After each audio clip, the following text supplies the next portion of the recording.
So my intention for this evening was for us to connect with light, especially because with the fires and the impression going around that this is terrorism, that the people that hate us are lighting these fires, and how vulnerable we are.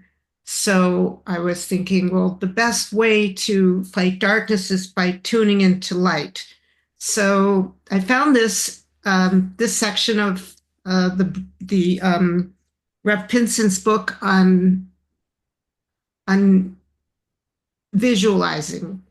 So he started out with this concept and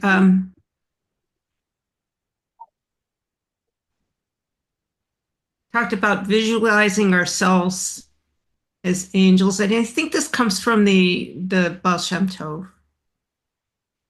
Visual 5, visualizing that you are the tzaddik. So when I heard that title, I was thinking, I don't know how I can do that. I mean, like a part of me responded and reacted and said, that's not for you. But then when you read it, the idea is that what we want to do is, instead of only focusing on that which is not positive, we focus and visualize that which is positive. So and Rav Pinson brings sources. The truth is that our souls are moved within an even deeper inner space than angels or any other worldly creatures. There are worlds, angels, and souls. Worlds are the outer manifestation, a place of apparent duality and separation. And when we try to visualize ourselves as angels and even beyond that, as souls or perfected beings, this is not a fantasy or foolish mental projection.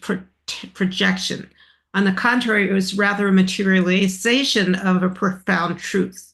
That's who we are as a core. Our revealed, almost often damaged, flawed, imperfect self is the external level of self. So that's the part that we see, that often damaged part. The perfection is not a destination or a location, but something residing deep inside. At the deepest root of our soul, our Shoresh Haneshama, we are all tzaddikim, and we're at one with our source and rooted within the infinite light of Hashem. Reb Chaim Vital writes that a person should turn his attention away from all physicality and conjure up an image as if he is ascending into the upper inner worlds. Some years later, the Baal Shem Tov taught that a person should continuously visualize in his mind's eye that he was enclosed within the light of Hashem, sitting peacefully within this infinite light. Indeed, your deepest self is light, completely connected and perennially perfect. That's your point of origin. This is who we really are. And on the other side is the imperfect self, is our self manifest in this world. And that's the place of dualities, a composite of our imperfect actions or inactions or imperfect speech, certainly our imperfect, even negative thoughts. So I was noticing in the last couple of days a lot of activation of that internal critic. And I didn't know what to do with that, except what I usually do, which is I notice it and I hold it and I ask it to calm down and I slow down a little bit and relax and I do what I can. So maybe this will also help with those days or those moments when that lower self is just like flooding us. Our lower self is constantly evolving and hopefully progressing. Then there's the part of ourself, our yechida, our unique oneness, which is always perfect, whole, and unified with the ultimate perfection. There is a part of us that struggles and has ups and downs. And somebody was saying that here in Eretz Yisrael, we feel those ups and downs very dramatically. I don't know about you, Bachi, but I know I do. I always did. That moments of high and moments of, this is so hard. Life on this level is a continuous battle. Either we are moving up or down. This is the striving self, the part that is of self that is born into lack and always in search of fulfillment. But not to forget that there's that other aspect which is always pure and perfect and above struggle. And that's what we want to, that's when we want to access this kind of a practice. So there is inevitably a time for gavura, strength, where one constructively criticizes oneself and demands more of oneself in order to grow and move forward. And I know that many people said when they would meet with the Rebbe and they would say, I wrote this book or I made this project. And the Rebbe would always say, no, what are you doing next? You know, what is your next project? What is your next challenge that you're going to overcome? On the deepest level, there is part of us that is always perfect and can never become sullied. And the more we live from that place, the more our imperfections are in fact perfected. Okay. Now, throughout our lives, we can live from either one of these two aspects of self. Clearly, it is mentally, emotionally, and spiritually. Excuse me, I'm going to change my glasses. I always forget. More productive and healthy to see yourself from the perspective of your true potential and aspire, rather than arguing and defending the limitations that will always keep you limited,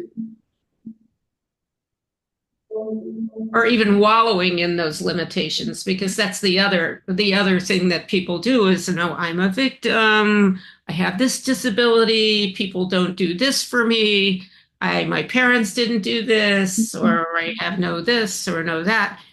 So you can get really caught up in that. Every person has an inner image in their subconscious that informs their life. If you believe deeply that you are a failure, you will continually fail.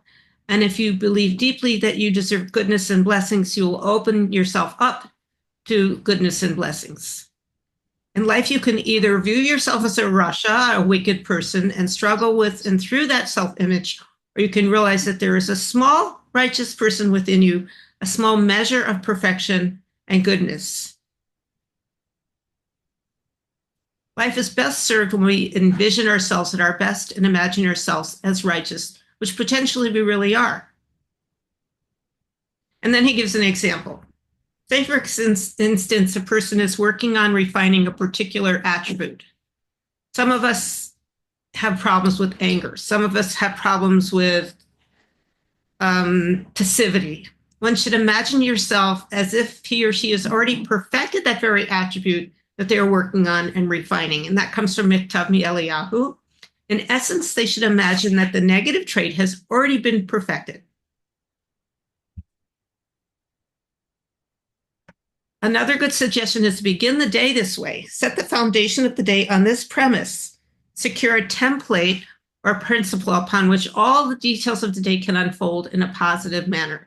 Set up the context in which the day's content will be perceived and processed. Every day before we officially start the day, you have this visualization that the light, that the positive that you're striving for, and you couple that with the Modeh Ani prayer, which thanks Hashem, thanks God for returning our soul to our body after sleep. Reb Chaim Vital speaks about visualizing oneself as light coming from light. Yet there is also a simpler and more straightforward image that can help facilitate this awareness of perfection and wholeness. It may help if a person were to recollect moments in their life that they have felt very connected and in tune with their self.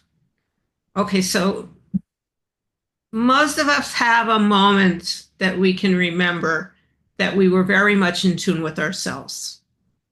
It may have been on Yom Kippur, it may have been when you were out on a hike somewhere, it may have been at a wedding, or some time that you really felt connected. And he brings the example of Yom Kippur, when we're not eating and not drinking, and we're really devoting that day to holiness.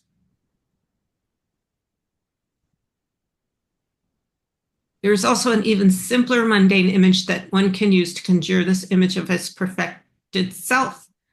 The righteous person is the big self, the higher, deeper self that is not disturbed by pettiness, the self that lives from within the big picture and does not get caught up in the distractions of life. We all have this aspect of this righteous person within us, and throughout this life, this higher, deeper self does manifest. So, yeah, so that's where he was talking about imagining, remembering a time when you were very grateful or happy. Um, and and if, for example, at my wedding, it was a very simple wedding. It was almost 47 years ago, and we had planned a very small wedding, and a busload of Russians were brought by my husband's former boss. They had just got to the United States.